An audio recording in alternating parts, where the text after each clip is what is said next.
you ever feel like your life is Groundhog Day? The same thing every day. Same thing every day. Do you wonder if it's possible to get excited about life again?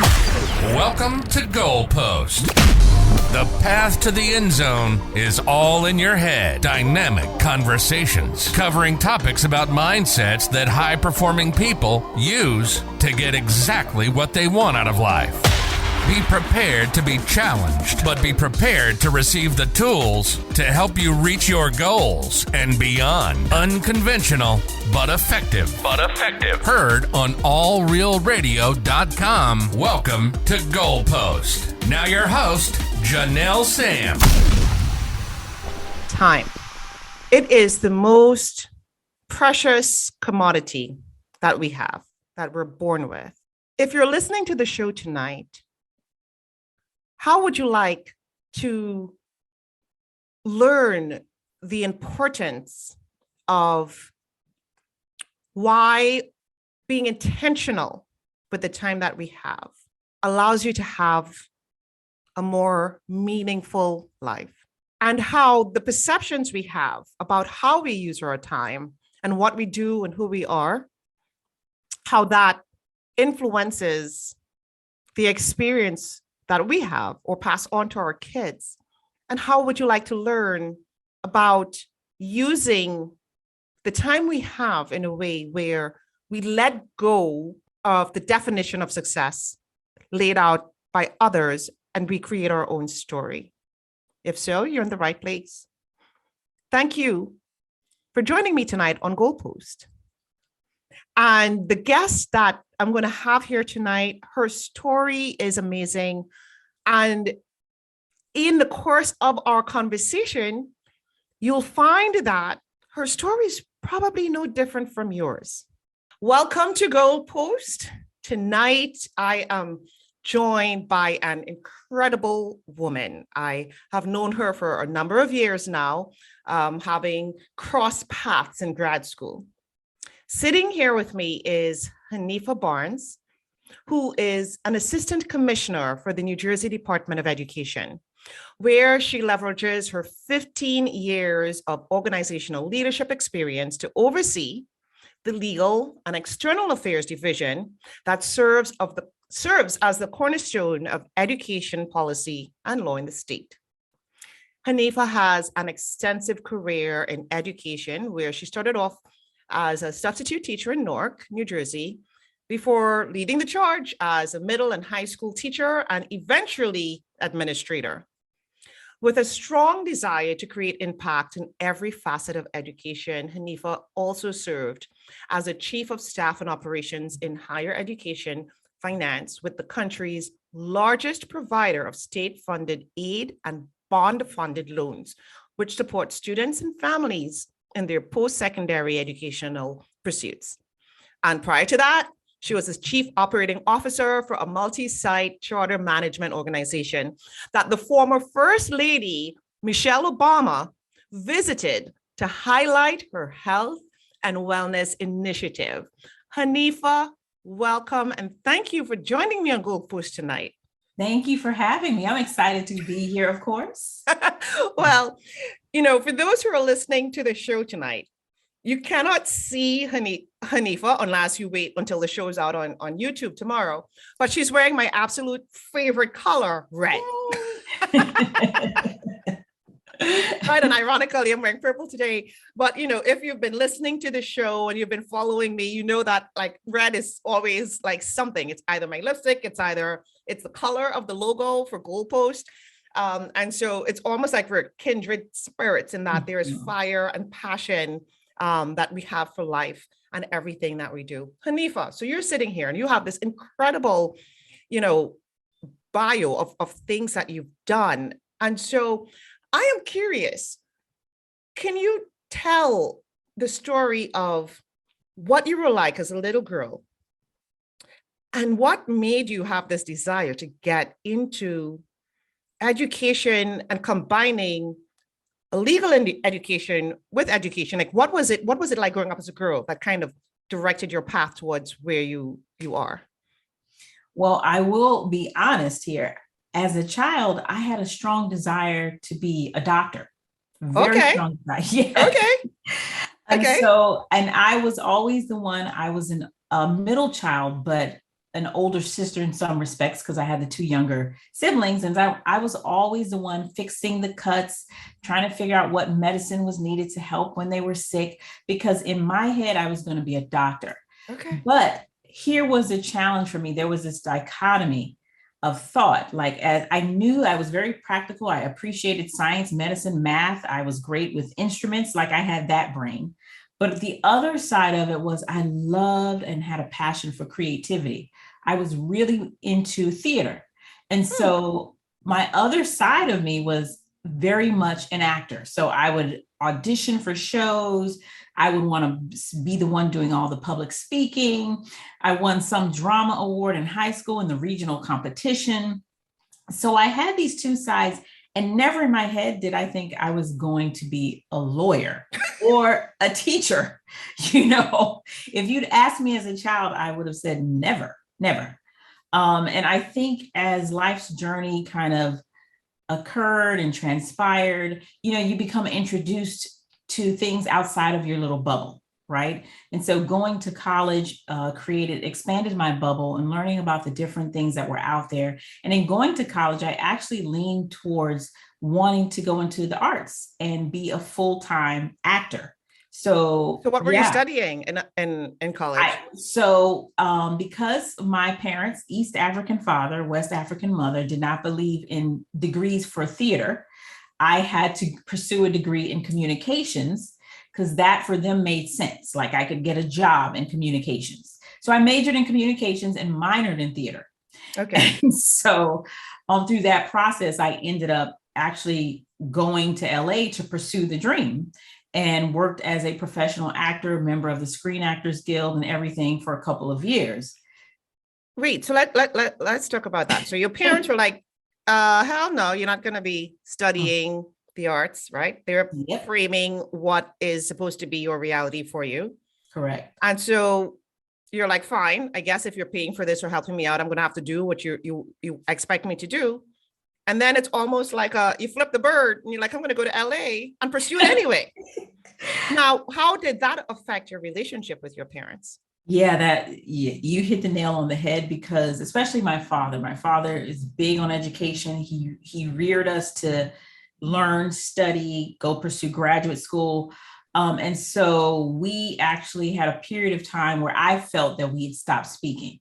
My father's very much a traditionalist in the sense that you go to school, you graduate, you start your family, you get married, you start your family. I did none of that.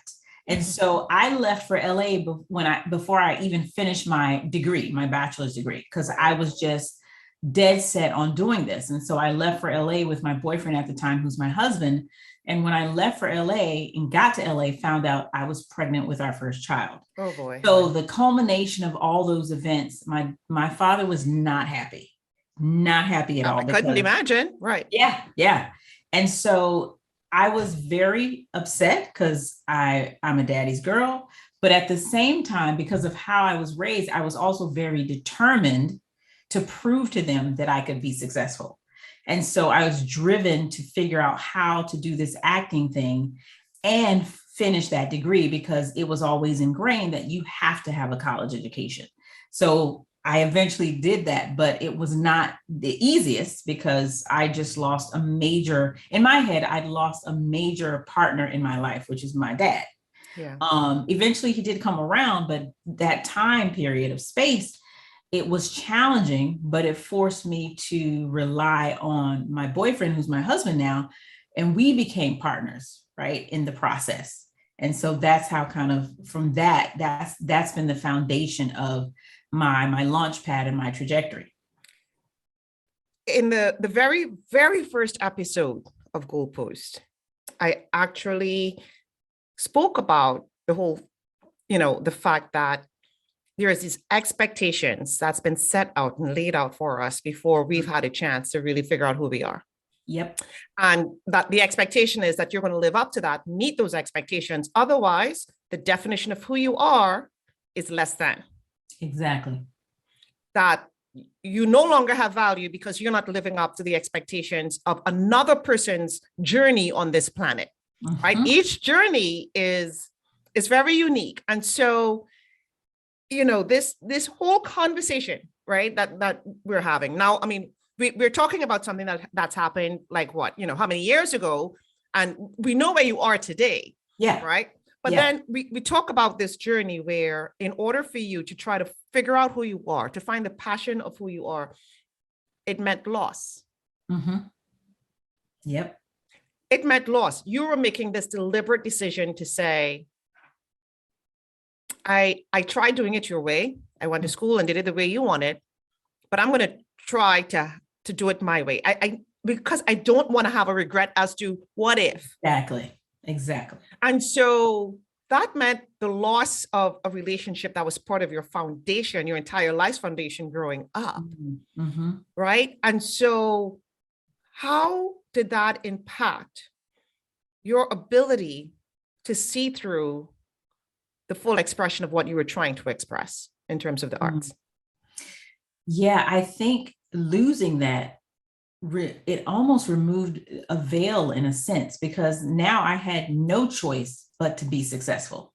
So I barreled through this process.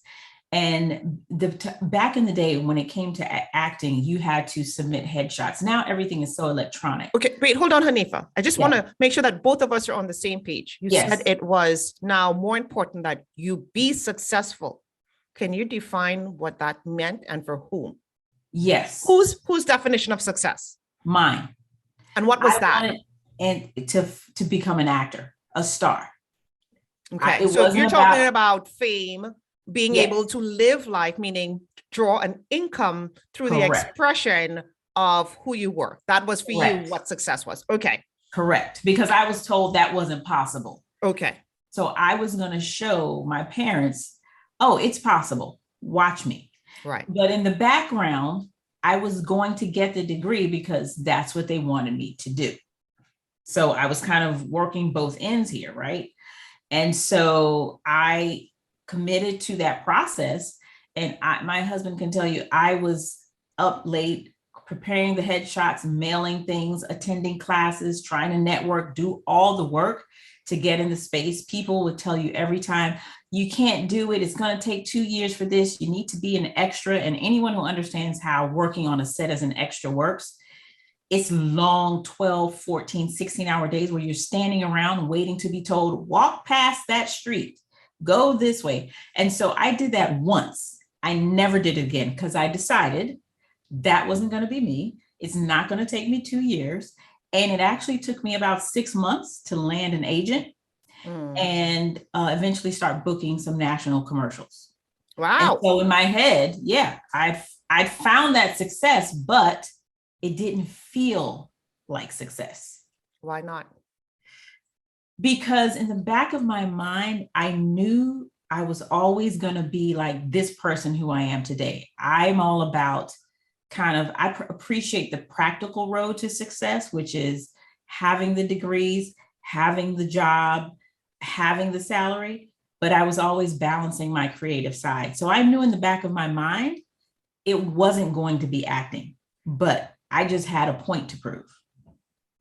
Well, I find that very, interesting, because is having a degree and having a job at a certain income, like whose definition of success is that? And at what point did that become your definition? Because you grew up, success was being able to express who you were, right? And being able to make money. Yep. But yet somehow you're also saying that it is having the job and having the degree, which was your parents, because they really wanted that for you. Correct. And would you have ever entertained just focusing on the craft and not getting the degree, even if it meant, or changing the degree if it was going to support what you really wanted to do, but fly in the face of what your parents expected of you? Probably not, because of how it's just what's ingrained. Yeah. Like I was taught, and I was around educated people, like my aunts, my uncles, and the African community. Everyone's a doctor, a lawyer, a CPA. That's what I was around. So that in my head was the ideal for success. I had to be there. And so I carried that with me, even as an actor, like on the set, when I sit on the set, I was reading and writing down words just to be learning, or reading a book just to be learning, and trying to figure out, how am I going to finish this degree? I got to pull classes together. So in the back of my head, there was something I knew at the time. Of course, it wasn't this clear, right? Now, in retrospect, it's very clear. Right. But back then it wasn't clear, but I knew this wasn't it. This wasn't feeding what I needed, right? Because of how I was raised and what I understood. I mean, now I'm at a different point where that doesn't matter so much, but I think I can say that because I've already reached that place, right? If I never reached that place, I probably wouldn't say that this didn't matter. Right. It's this is, and I think this is the struggle, for many is, I think about the story you're relaying and how you're relaying it, that when you started booking gigs, did that earn you any additional set of acceptance by your family? Or was it still, well, the gig is still not based in the sciences or a professional degree? Was there any acceptance of anything you did under the arts? They were excited because they would tell all their friends, oh, look, she's on TV. So They were very excited. But then the other conversation is, when are you going to finish the degree? Right. So this was a hobby. Okay, you prove your point. Now let's get down to what's real. Yeah, exactly. Did that ever bother you? And I can't remember, but I don't remember it bothering me. And it's probably because I had the tunnel vision was on 100 during that time in my life. Right. So it didn't matter what anyone really said. Mm-hmm. It was just about showing them that I could do this. Yeah. And probably also showing myself, because now I jumped out on this ledge. Like, yeah, I'm not getting your degree in the time you thought, and I got a baby, and I'm not married. Right. But I was on a ledge, so I had a lot to prove. So tunnel vision was in full effect. So I don't know how I felt about what they said. I don't think I even cared in that moment. And what about your siblings? How did they feel about what you were doing? Or did your siblings follow the path of righteousness, for lack of a better phrase? Yeah. Like in terms of pursuing more traditional career paths from the beginning? Did they? And if so, how did that affect your relationship with them? They were always very supportive. Like my siblings are, and they always expect me to be the one to kind of push the button. Push the button. Right. And my siblings, and I speak more so of my younger ones, my older siblings were raised in Africa. So, and they came here when they were older. So I'm speaking more to my younger siblings.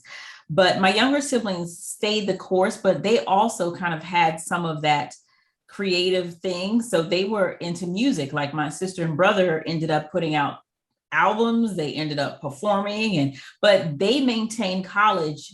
It was a parallel path. They stayed the course, right?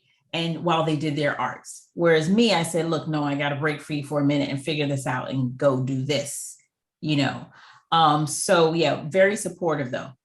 But we all of us knew who we were expected to be when it came to education. We all knew. It was just a given we were going to graduate school, not even just a bachelor's. It's just a given you're getting a graduate degree. And so my younger siblings, like my sister is an accountant, she has a master's and working on her CPA. My brother's a lawyer. So that was just the expectation, so.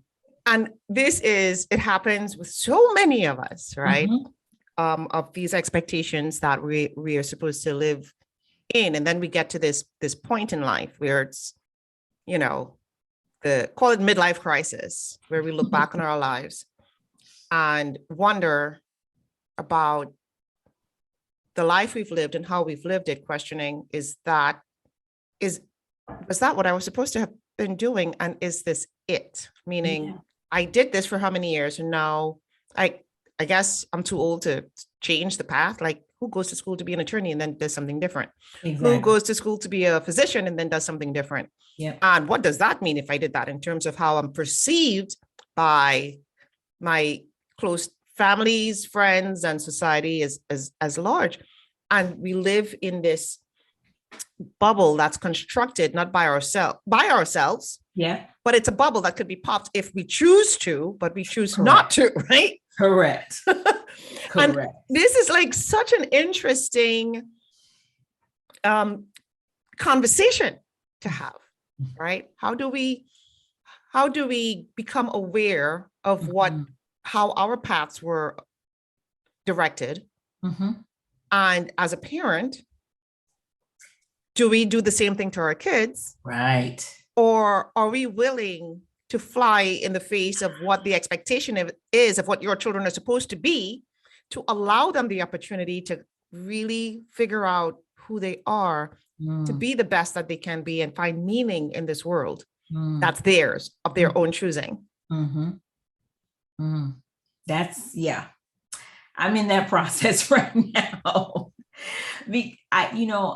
I firmly believe that my kids should be able to find that, but as a parent, it's very scary. And I get what my parents were doing now, obviously.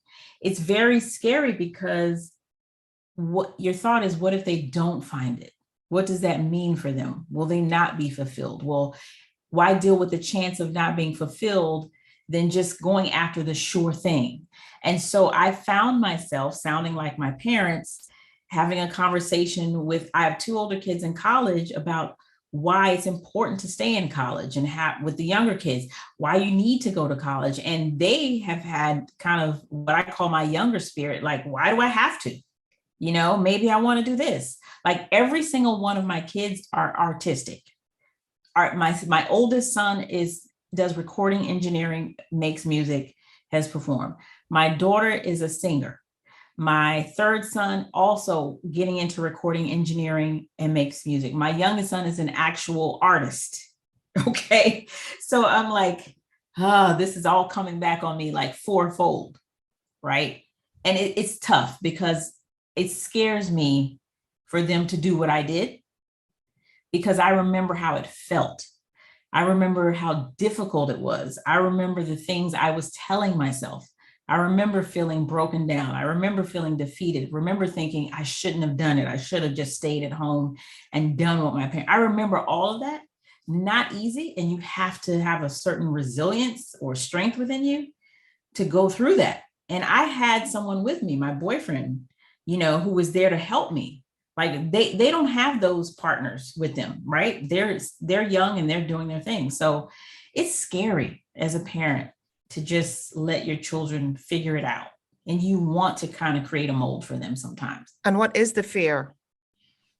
I'm just, it's the fear of they won't find that thing, and then maybe experience some level of sadness, disillusionment, unfulfillment, all those things that my parents were probably thinking about me. But at the end of the day, I know it's going to work out. Okay. So I believe that it works out, but it doesn't stop me from being terrified for them. All right. I think you're touching on something that I really would like for us to go a little bit deeper on. Yeah. We're going to take a very short break. We'll be right back, and then we're going to continue this conversation.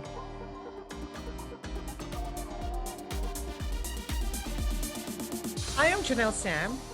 Join me on Goalpost as we hear from Damon Williams, president and founder of Touchpoint Strategies. He talks about his failures. That having a great hammer doesn't mean you're supposed to be a carpenter your whole life. Oh my God, yes. Having a great knife doesn't mean you're supposed to be a chef or a butcher.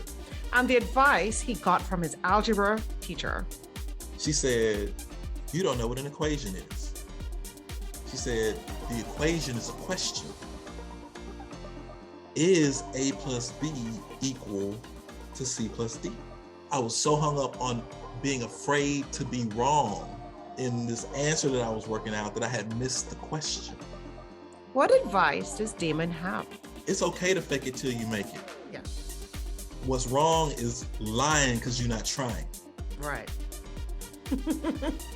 Join me for Goalpost each Sunday night at 7 p.m. Central, 8 Eastern on allrealradio.com.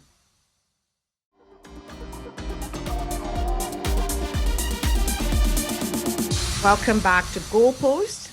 I am Janelle Sam, and I'm sitting here with my guest tonight, Hanifa Barnes. And if you've not been joining, if you're now joining us, Hanifa is an assistant commissioner and founder. She's based in New Jersey, and we left off right before the break, talking about our rules in the formation or the direction of our kids' lives based on what we went through, right? And so, how many kids do you have, Hanifa, and their ages? Four. And what are their ages? Their ages, so 23, 22, 17, 15. Okay. So teenagers and pretty much adults. Mm-hmm. And, we just at the beginning of the show, you were talking about your experience in terms of how your life path was pretty much very clearly defined and articulated to you in no uncertain terms by your parents about going to school, making sure you get a graduate degree, following a traditional life. And it's expected. There was no discussion about if you're going to graduate school. Everybody's going to go because that's what you do, because that's expected. Anything less is literally less, less than. You're not part of the fold, less than. Who are you? You're not living up to our standards and our expectations. And in this conversation is, where are you in this? And so now we have kids, right? I have two teens. I have a 17 and a 15-year-old. And in the course of their lives, right, we think about what it is they want to do and the fear we have as parents. And so the question, that I'd like for us to kind of go into is, what is that fear? What fear are we holding on to? Is it real? Are we justified in passing that down to our kids, or are we doing them a disservice by projecting onto them a concept that may not necessarily be a reality for them, but we try to make it a reality for them? You will fail, or you will suffer if you do not do X, Y, Z. Right? So we talked about, you have your kids who are in the arts and you're in the arts, and it's bringing up these memories for you of being able to do this. And so, talk to me about this. What is the fear that you feel that your kids would experience if they were to pursue the line of art that they are expressing at the stages of life that they're in? Yeah. And the more between now the break and the more you kind of bring this up, I realize that it's displaced. It's my fear for me, actually, not for my kids. Okay. I trust that my kids are going to do what they need to do. I trust that my kids will find their path. I believe that wholeheartedly. I think I'm afraid of my own image, because our children are a part of our identity. Yes, ma'am. Yeah. And so my identity, for a long time, I did not attach myself to the identity of mother, because I felt like when I became a mother, I was still a bit young and I didn't have time to figure out who I was. And so when I would go talk to folks, interview, audition, I would never bring up the fact that I was a mother. I didn't attach it to my identity. Not until I got a little older, my kids got older, and I realized what it meant to be a mother and the impact I was having on their lives. And I attached them to my identity. So now if my kids are like, why do I have to go to college? Then it makes me look like I did something wrong. Yes. My kids aren't going to college. And that's the fear, is that my identity will be stripped or shifted, and in that identity being changed or stripped, then I shall be judged. I mean, that's the thing. I know. So many of us, yes, our identity of our existence is tied up in the existence of somebody else, and we ignore our own calling, our own space that we take up on this planet, and what that means, independent of a child, a mother, a spouse, an employer, a client. Yep. And we put so much into that we try to force realities on those around us about who we are and our value that we bring. You're right. So you said for your kids, it's the value you are as a mother, because as a mother, the perception of a successful mother is one who has kids who does X, Y, and Z. Exactly. Exactly. Oh, and I feel like there were so many gaps in my motherhood. It's just my own stuff. I wasn't the mother who did all the baking of the goods. I wasn't the mother who could show up at every sports game or every event, because I was a mother who was trying to also create a path towards success. And so I felt like I had a lot of shortcomings.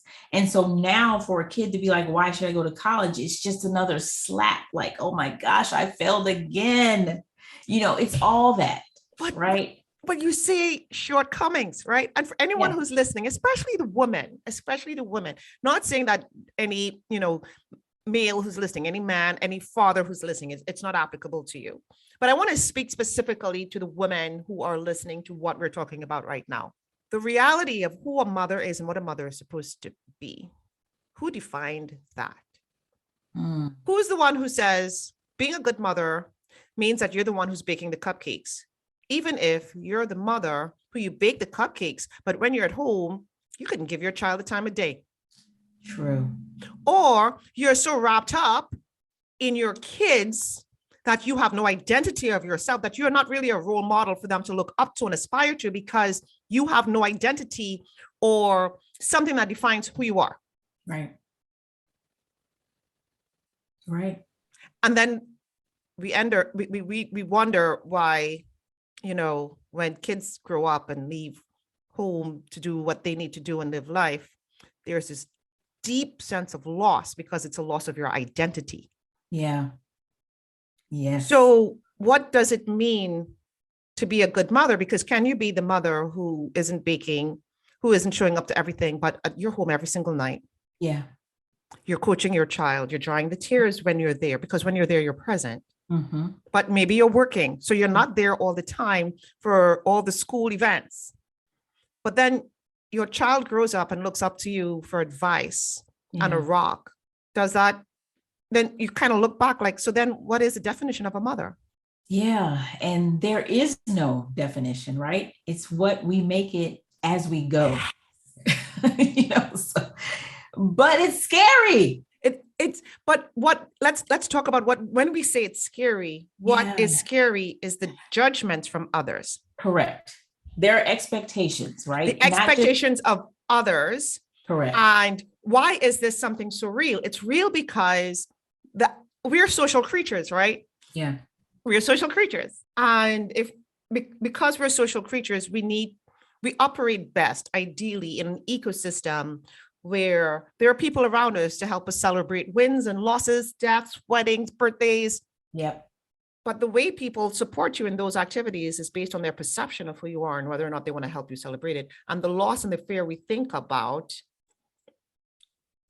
is really kind of like a social isolation, which exactly. That's it. That's it. It's ridiculous. I know. It's ridiculous. But it's real. It's real. Right? It's not something that is like some concept. It's real. Yeah. And why does this exist? And the thing that's like confounding is that everybody probably feels the same way, but then we all do it. We turn around and we'll judge. Right. And we have different degrees of things that impact us, right? For me, it's not being able to bake and be there for the events. And my kids saying, I don't know if I want to go to college. For someone else, it's something else.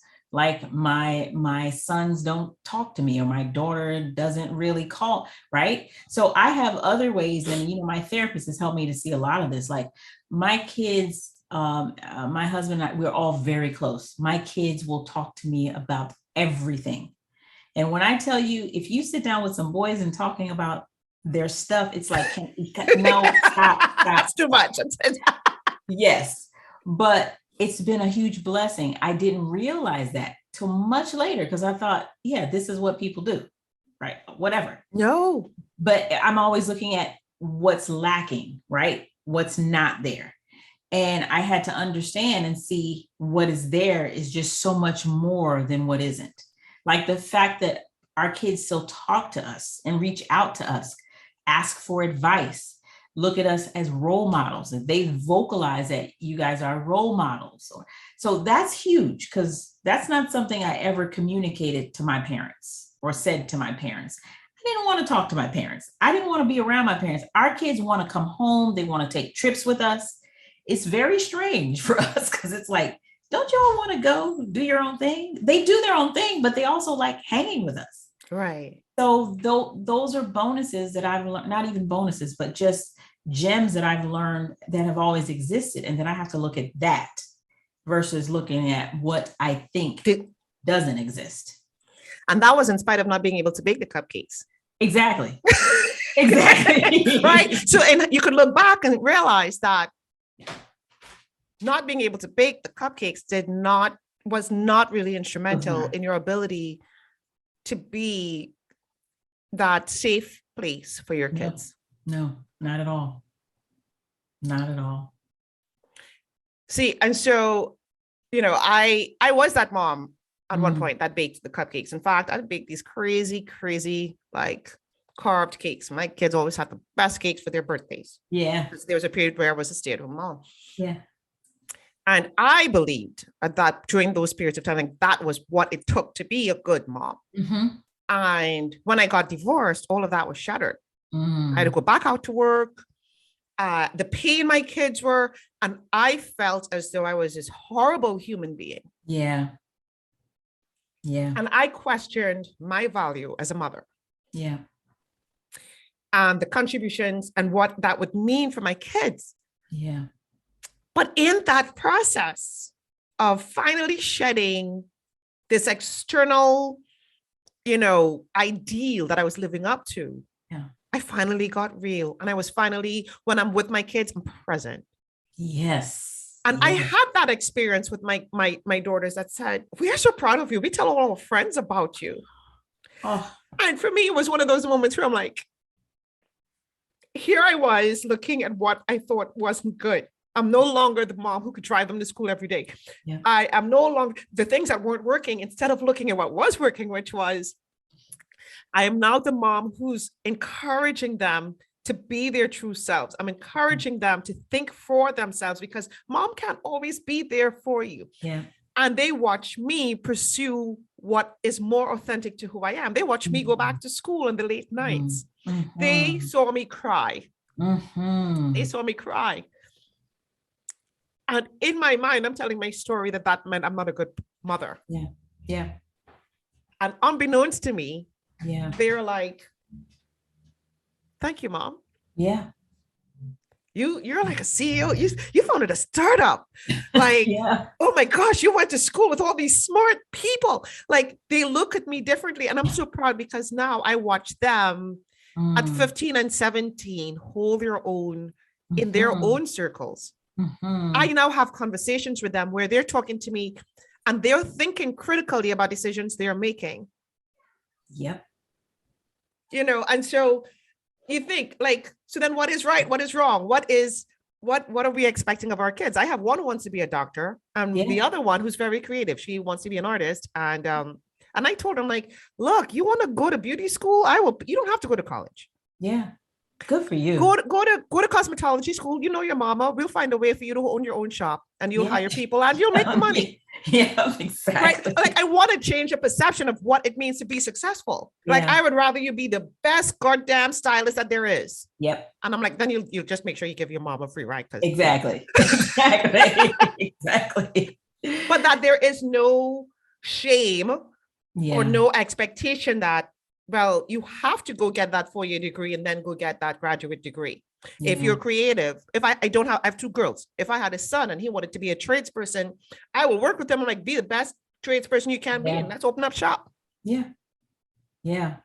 But that flies in the face of what is commonly held as what looks like success. Right. Which it can be, and the other piece of this is, it goes back to the social piece you talked about. For us as professional women, the circles you travel in, you hear like all these grand stories of success. Yes. And you're around that constantly. But what I've learned to do is listen to that and kind of provide, like, for myself, this filter, this what I call this practicality filter. And it's basically, but I don't know what they are going through, what they had to go through. Yes. Because I know if I went through my stuff, I know they've gone through some stuff. Yes. So kudos to you and your bunch, but I know you've gone through some stuff. Right. Because it's just not easy on any level, you know? Right. No, I mean, how could it be? Okay, we're going to take a short break. So we'll be right back.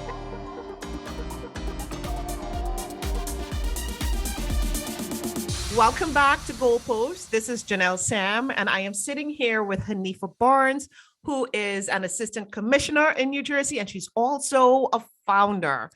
And so if you're now joining us, we're really talking about, we've kind of moved into talking about as parents, as mothers, especially, you know, this perception we have of what is a good mother and what isn't a good mother, whether it's baking cupcakes or if you're working full time, and, you know, the realization it's different for every person. And I was crying because I was going through this whole, you know, just reliving the fact that I felt as though I was a less than mother after getting divorced, going back to work and not being there all the time. But then my kids seeing the journey of me having to figure it all out and crying and going back to school. And during the break, Hanifa said something so just powerful, right? And I'd rather you just say it about why it's so important for us to give up this idealization of who we're supposed to be as a parent and be human with our kids. Yes. It's very important because our kids need to see us fragmented and broken, right? Because that brings in that element of being human. And when they see that, they're learning and watching us as we pick up those pieces. And so they're learning more so than from anything we've ever said, because they're watching what we do. Right? When they saw what you went through with the divorce, or when they saw what I went through when I thought I'd lost the dream of this career, and having to pull yourself back together, having to go through the mental struggle, the emotional struggle, finding yourself, they're watching you. And to see where you are now, I am now, and to see kind of the product, so to speak, they've learned so much more from that than you telling them, clean your room and do this because. And I know that because my kids talk about it. My kids, When I started law school, I was pregnant with our fourth child. And the demands of law school, it was just so hard. And I was not always there. Law school, I was going to school in the evenings after working full time. And I dropped out after giving birth to our fourth kid. I said, I can't do this to my kids. I can't, it's just too much. Almost a year to the day, my two older kids said to me one time, we were cleaning up, why did you drop out? You should go back. And in my head, I'm like, I was doing this for you all so I can be mom, I could be, right? And I had no real reason. I had no way to answer their question. And that was a learning moment for me. And I realized my kids are watching what I do. And so it's so important just to be your authentic self in every moment of your life. Be broken, be fragmented, cry, tell them you're upset with them. Tell them, I can't talk to you right now. Tell them I'm feeling this way. Tell them this person said these things to me and tell them these things, because that's how you're teaching them how to execute in the world when they face their own adversity, and it's important. It's very important. For anyone who's listening, right, this just ties in with, had Hanifa not realized, like her kids, for you to have your children come and ask you why'd you stop? Yeah. Now, we don't get that all the time. And we go along this path thinking we're doing the right thing for everybody because we're putting ourselves last. Yes. Because we believe that is the right thing to do. Yeah. When in reality, by not putting back into ourselves, growing, learning, developing, we're cheating those around us. Yes. From the best part of what we are able and capable of doing for them because of it. Mhm. And so that was a blessing for your kids to come and tell you, why'd you stop? Mhm. Yeah. 'Cause I was not going to go back and touch another law school. I was done. And I would not, I would not have done it if they didn't come back and say something to me. And it was so, and I call this such a blessing because I was right at near the deadline to come back in without having to reapply and lose credit. I was right at the deadline. And I literally called the advisor who had been working with me. And she said, well, hurry up. And she had this really she was really brash, but we all loved her. She says, get this stuff in, Barnes. You need to hurry up and do this and do that. And so I did everything. And I went back summer of that year and didn't stop until I graduated.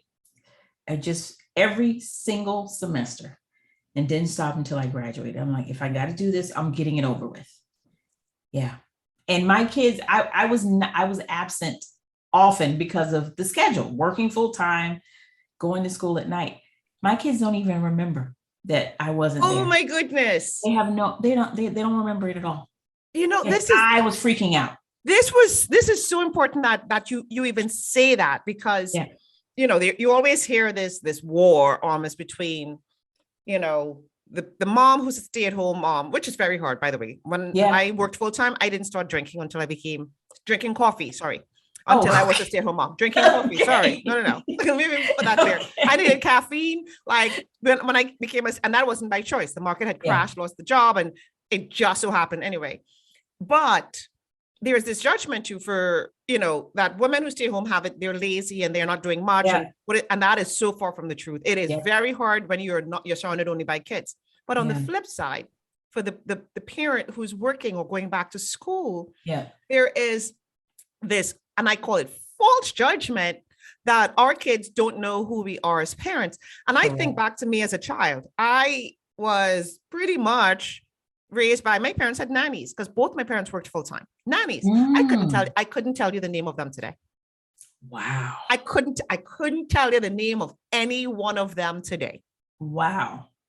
Right. And so this perception that if you're working and you had to have somebody taking care of your kids and helping you, that you're not there and it's somebody else's kid and your kid's not going to grow up and know you as a parent, and it's false. It's false. Like who tells you that? Like who's the one who came up with that? Speak with the people who were raised by other people. Exactly. And you remember the key moments with your parents. And I cannot tell you, couldn't tell you. I think we had nannies until we were old enough to be able to stay home by ourselves. Wow. Which was probably, 10, 11. 10, 11, the first, I couldn't tell you the name of any of them. Mm-hmm, mm-hmm. Right. And so you went back to school, and even though you didn't have the time to be there, they still probably remember. If you took a weekend off and did something, they'll remember that. Yeah, they remember that. They remember family movie night, because we did every Friday was movie night. They remember that. Yes. The trips we took, they remember that. Yes. But they don't even remember that I didn't fix their lunch the night before, that I didn't check the homework. They don't remember any of that. And we judge ourselves so harshly, thinking that if we're not the person to do that and be there for a family in that way, well, you're not really a wife. You're not really a mother, are you?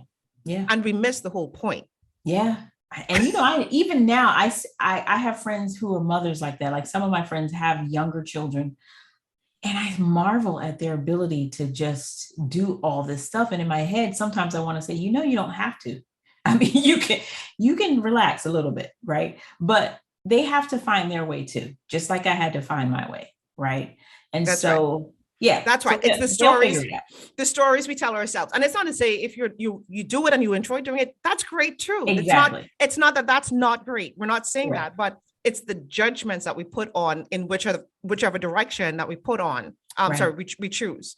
That if you're staying at home, that you are you could be doing more. Or if you're working, well, why do you even have a family if you're going to do that? Right. Oh, I've heard that question so many times. Right. If you're going to hire somebody to take care of your kids, why even bother having kids? Yeah. And it's so wrong. It is. And it's misplaced and it's misguided in terms of, the relationship that we have with our kids. So, I mean, we talk about that and we go through the whole process of, all right, we're living with the choices that we're making. And then you finish law school. You didn't stop there because when I met you, you were already an attorney pursuing an MBA. Yes. Because, like that wasn't enough. You're like, grad school, Right. I know I got the law degree, but I'm not Right. going to stop there. Like, why? Yeah, I know. I'm a glutton for punishment. I think, well, the MBA, part of the practical rationale for it was I was moving up. I made a shift in my career.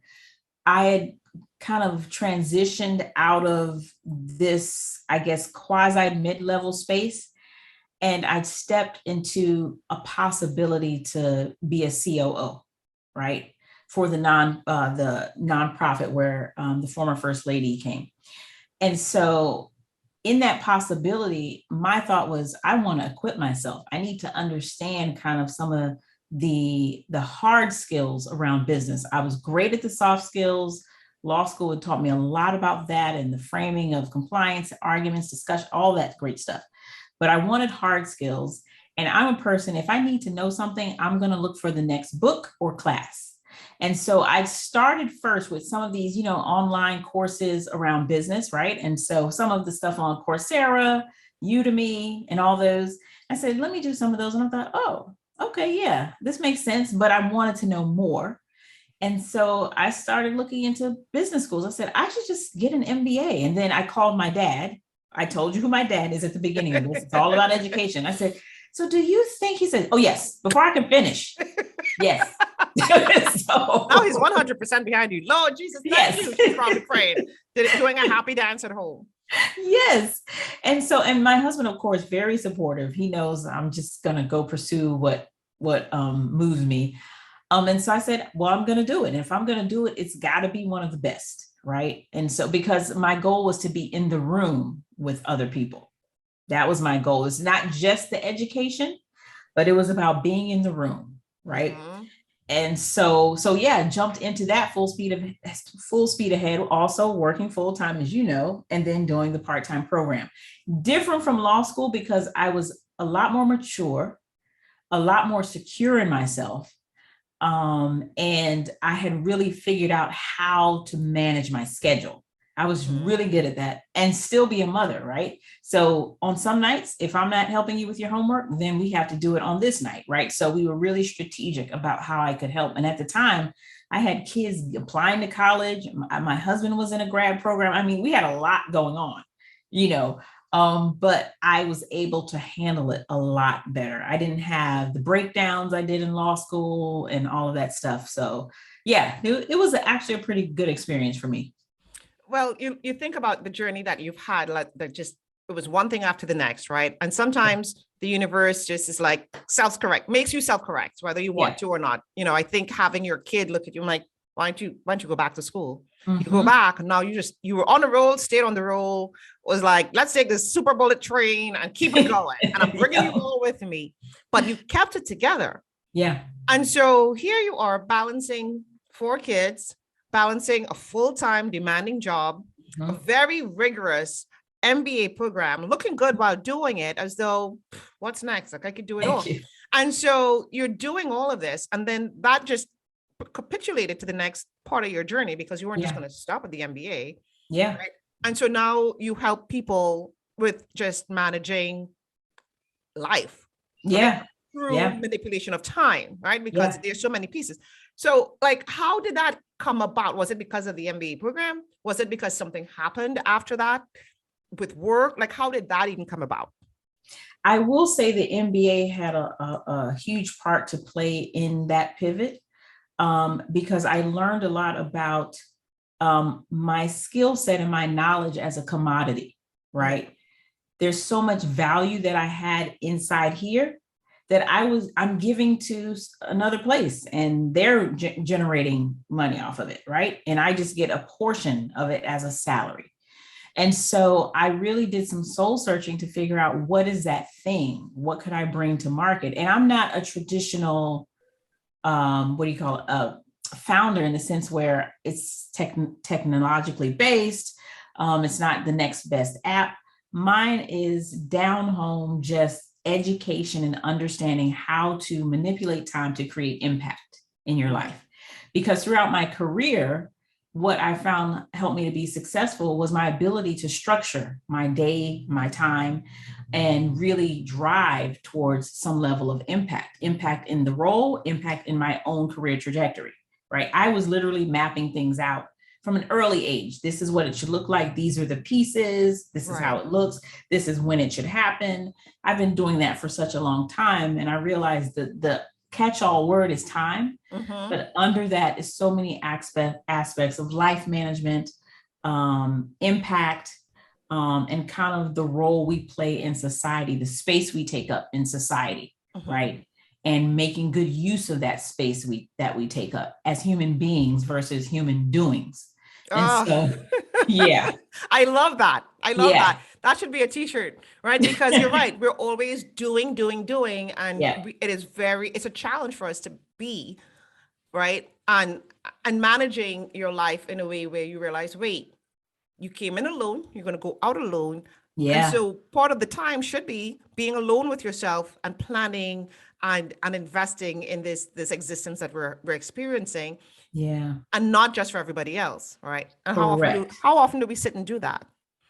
Yeah, in clients I've talked to, it's not often, because we are all kind of what you and I are talking about on this hamster wheel of life based on, and it's not our wheel, it's someone else's. Yes. Right? Yes. We're running on, right? And so the majority, especially high performing women, they're on that wheel, right? And then they're not taking time like for themselves. And when they do, it's time defined by others. It's like, oh, I'm going to go, have a spa day, or I'm going to go get nails done. I'm like, no, what in your core would bring you peace right now? What is that? Right? And for some, it's literally just sitting in silence with nobody calling you for 30 minutes, for an hour. Like when they get to the root of that, they're like, oh, I can't, it's just this is all I need. It's not as big and grand as we think. For others, it's, I just want to go work in my garden. It's like, right. Like impact is not, it doesn't have to be this thing that society has created.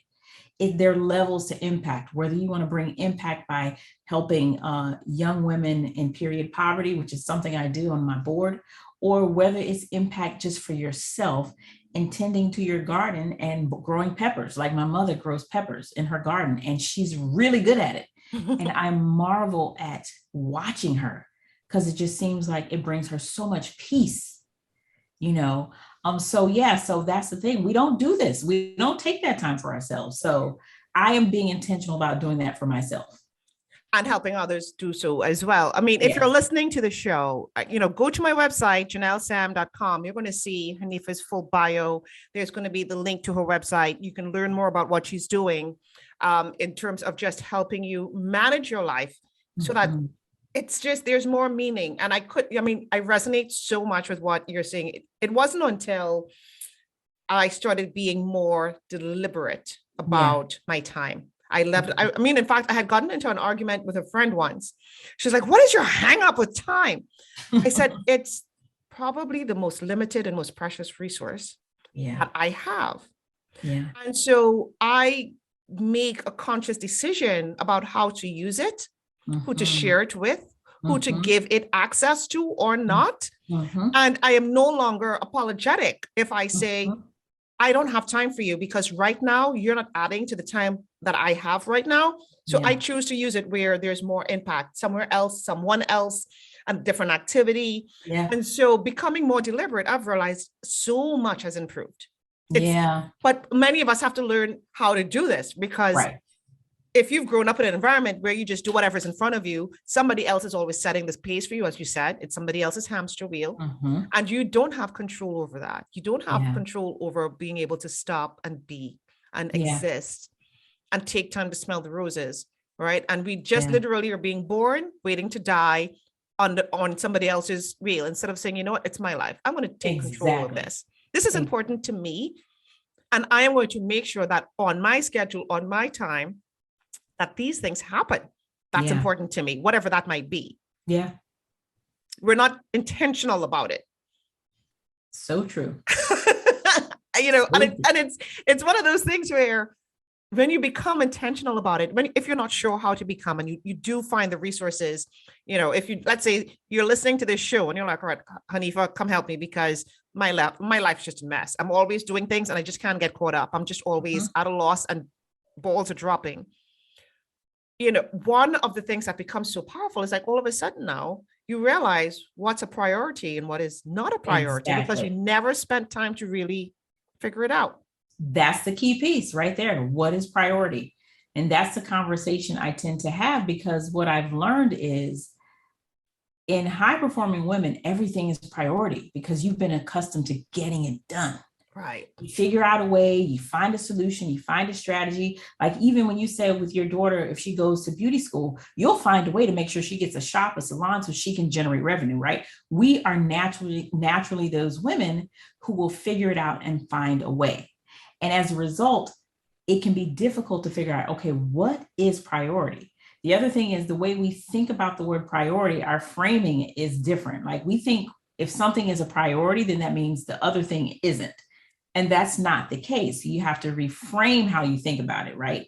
It just means that task A is a priority in this moment. It doesn't mean task B is not important. It doesn't mean task B does not get done. It's just that in this time, in this moment, it's all about task A. And that helps you with the focus, completion, execution, and get to a place where you can do things on your behalf to create the impact you want in your life. So that's the big thing, is a priority. One of the things I had to learn to reframe as a priority was my health and the way I took care of myself, because I was not deliberate about it, because I did not at the time sit down and analyze, okay, what's important to me? And I had to realize, I had to sit down with the blocks and realize, look, it's important to me that during the day when I'm working with my clients, with my members, that I show up for them 100%. Like they get my all, because they're paying a lot of money to hear me talk to them. Yeah. And it is not fair to them for me to show up tired and like kind of out of it. And I had to pay attention to, okay, then how am I going to address this? And I have to realize the way I eat, the way I sleep, and working out, moving, all contributes to me being present during the day. So I can't just sit and say, well, my job is a priority. I can't go exercise. I have to exercise because my job is a priority. Correct. So now that is something that's on my calendar 5 days a week. You're going to find my behind in the gym. Yeah. Yeah. Right. Yep. And it took a while for it to become a habit, because it was really breaking the way I thought about it in the beginning, and I had to work up to it. I started off twice a week, and then 3 times, then 4. Now it's 5. Now it's 5 every day. Don't even think about it. When you get me, I'm like, I got to go take my class. I'm there because now when I show up, I am bright. I'm perky. I have the strength. I am able to be there 100%. I can go spend time with my girls, do what they need. I have all the energy in the world because I am no longer looking at my health as, well, when I can get to it. Mm-hmm. It's important so that I could do everything else that I think is also important. Mm-hmm. Mm-hmm. But that took a reframing. And sometimes we need help reframing what's important to us. As you said, definition of priority. Yeah. And reframing, after reframing, you have to do the work. You just basically mapped out the life cycle, right? Because you figured out what the issue was, you reframed it, but that didn't solve the problem just because you reframed it. You had to actually find the time to actually go do the workout, adjust to the fact that, okay, I need to do this, right? And then finally get to a place where you have a flow, right? And so that's very important. I tell clients, like, essentially, the thought is you have to subtract to be able to add, right? So this is the thought. So part of your time was taken away when you had to start working out, right? You lost that bit of time where you would have been doing whatever else. Mm-hmm. And so what I try to tell clients, when you get to the point of reframing, now you've got to figure out what can you subtract, whether it's something you do, whether it's a portion of time, so you can add, put into yourself, whether it's through working out, whether it's through prepping your meals, whether it's through taking time to read, whether it's meditating, whatever it is, figure out now what you can put into yourself and get into the practice like you did. First, you started 2 days a week, right? Step by step. And now it's a part of your life. It's part of my routine. That's the process. And now you can bring impact to yourself and what you do and to the clients you serve. And that's the life cycle. Exactly that. And then it's like this metamorphosis that happens where as you start getting ownership of the time and you're more intentful with how it's spent, it influences who you're surrounded by. Oh, yes. It forces you to, because where before, maybe at one point, I used to watch a lot of TV. I would talk to everybody who would talk about the latest TV shows. Now, if you ask me about the latest TV show, the only show I just started watching is Billions. And you want to know why I even started watching? Because I don't really watch TV. Because now I'm surrounded by people who are like multi-millionaires, and they all talk about watching. That's the only thing they watch. And I'm like, why are you watching that show? Well, now I want to watch it to know what you get out of it, because you know something. Right. So and the books that I read, because now I do the meditation, I participate in groups, and now I'm surrounded by a different group of people that I wasn't before. And they're forcing me, wrong word, because of that influence, I am now leveling up what I'm doing. I am reading books that I wouldn't have known to go read because of that. It's like this amazing snowball effect. Yes. And some of that is the kind of the metaphysical thing, right? So it's like when you start putting things into yourself, you're creating a whole new aura of energy around you, right? And that is now generating a new level of attraction.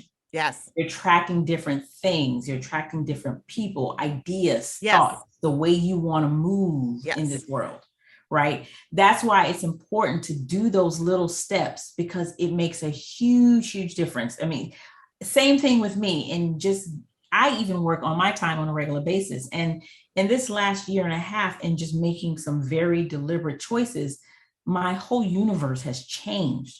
Like the people I'm encountering, the people I'm around and I'm exposed to, I just, in one instance, my husband had to say, there was someone who's a major CEO who I was talking to, and she's complaining about, I need to talk to my team about time. I just need to do it. She says, do you have some things you can send me?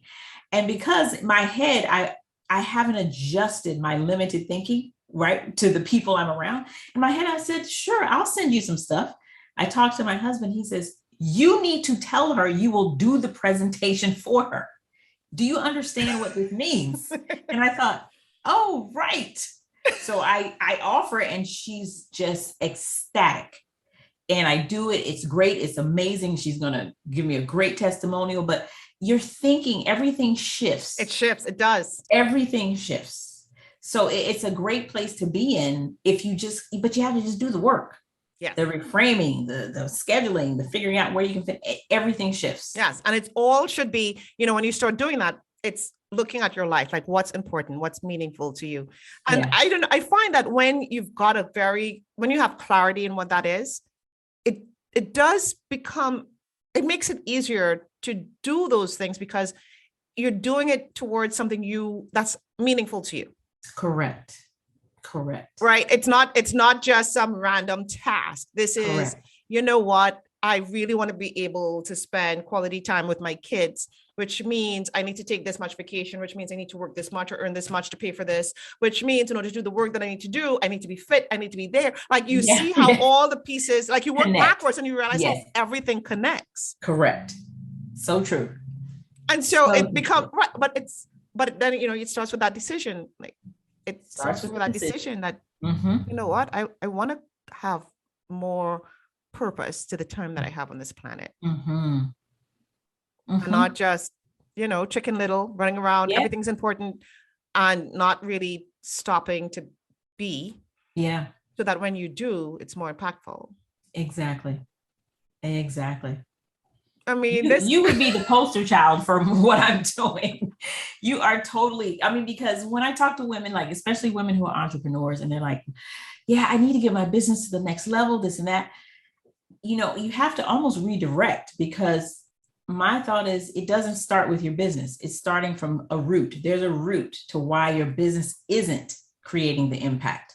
Like for you, you recognize the root. What you needed was this level of exertion in your body to create whatever free-flowing state so you can get to a mental space and physical space to be present, right? There's a root to why things work and they don't work.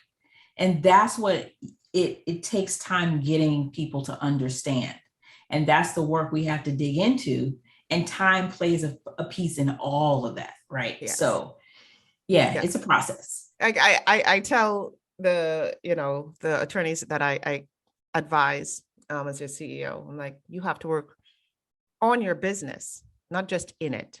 Correct. And it's the time that you spend working on it Yep. that makes it grow and do so much better. Yeah. And the working on it might seem unproductive Mm-hmm. because you're not billing a client, right? Mm-hmm. You're actually sitting there strategically planning. You're sitting there reviewing a budget. You're sitting there not doing things that you could make on the surface money on, but you don't realize that by doing that, you're doing the work that there's more impact to the time your firm delivers value to your clients. Correct. And it starts in here, and it starts with that decision. Like, as you said, it's not the business does well and you change. It's right. You change. You plan. You do the work, yes. And then the business grows. Correct. That is that. And I think that's every business. That's not like, specific to any industry. That is everybody. Same thing, and personally, it's not just, professionally. Yeah. You want to have a good personal life? Well, what do you want? What does that mean? What does that mean? Exactly. And what are you going to do so that you could get that, whatever that means for you? Exactly. So, oh my gosh, this has just been amazing. I know. Hanifa, I am so glad that you took the time to sit here with me tonight. Yeah. If you're listening, you're going to find the show. You're listening on allrealradio.com. You'll see it. If you're watching the video, you'll see the link down below. A new show every Sunday night. Find us on YouTube. Find us on Spotify. If you're on YouTube, you'll be able to see the video of the show because we do record it. And you can listen to it at your convenience. So many gems that were said here tonight. Hanifa, before you leave, what advice would you give to any listener? Like, if they can walk away with one thing that you believe is important, what would that be? I think it would be step into your flow. And I say that because a lot of us spend time going against the current of our lives. We are fighting to swim upstream, chasing things that people have told us we're supposed to have, or ideals that we're supposed to ascribe to. But once you make the decision to stop fighting upstream or going against that current and step into your flow, there is relief, there is peace, and there is success based on how you define it. So step into your flow. Powerful, powerful, powerful. And before we leave, how can my listeners find you?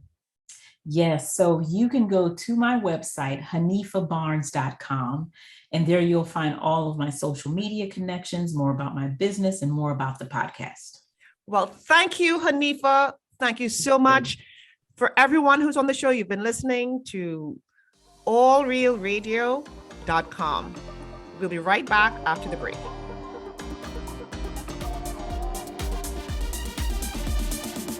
Thank you for joining me tonight on Goalpost. If you found value in this show, you can listen to it again on YouTube and on Spotify. Check out my website at janellesam.com for the list of upcoming shows and the link to be able to watch episodes of the past and future episodes of this show.